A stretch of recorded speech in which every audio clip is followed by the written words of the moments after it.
কে কে আমার মতো ছোট চিংড়ি মাছের মালাইকারি খেতে ভালোবাসো? যদি ভালোবেসে থাকো আর যদি কোনোদিন বানিয়ে না থাকো, তাহলে কিন্তু এই রেসিপি ফলো করে তোমরা বানাতে পারো। তো প্রথমে সর্ষের তেলটা গরম করে নিলাম। খোসা ছাড়ানো চিংড়ি মাছকে 5 থেকে 10 মিনিট মতো হলুদ আর লবণ দিয়ে ভালোভাবে ম্যারিনেট করে রেখেছিলাম। এরপর তেলের মধ্যে চিংড়ি মাছটা ভেজে নিলাম।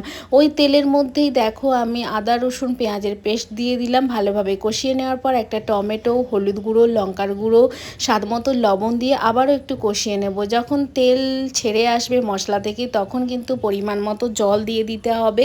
জল দিয়ে জলটা যখন ফুটে আসবে, তখন ওই ভেজে রাখা চিংড়ি মাছটা দিয়ে কিন্তু 5 থেকে 10 মিনিট আমি ফুটিয়ে নেব। জলটা যখন কমে আসবে, তখন ওই নারকেলের যে দুধটা বের করেছিলাম সেটা এখানে দিয়ে দেব। তো তারপর স্বাদ মতো লবণ দিয়ে দেব, আর শেষে নামানোর আগে অল্প একটু চিনি দিয়ে দেব।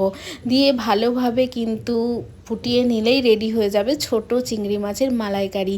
একবার বানিয়ে দেখো, অসাধারণ টেস্ট হয়। বড় চিংড়ি মাছের তো টেস্ট হয়ই, তার সাথে সাথে কিন্তু এই ছোট মাছেরও মালাইকারি করলে স্বাদ খুব একটা মন্দ হয় না। তোমরা একবার ট্রাই করতে পারো। আর যদি আজকের রেসিপি তোমাদের ভালো লেগে থাকে, অবশ্যই আমার চ্যানেলটাকে লাইক আর সাবস্ক্রাইব করে আমার চ্যানেলের পাশে থাকতে পারো। দেখা হবে নেক্সট ভিডিওতে। টাটা।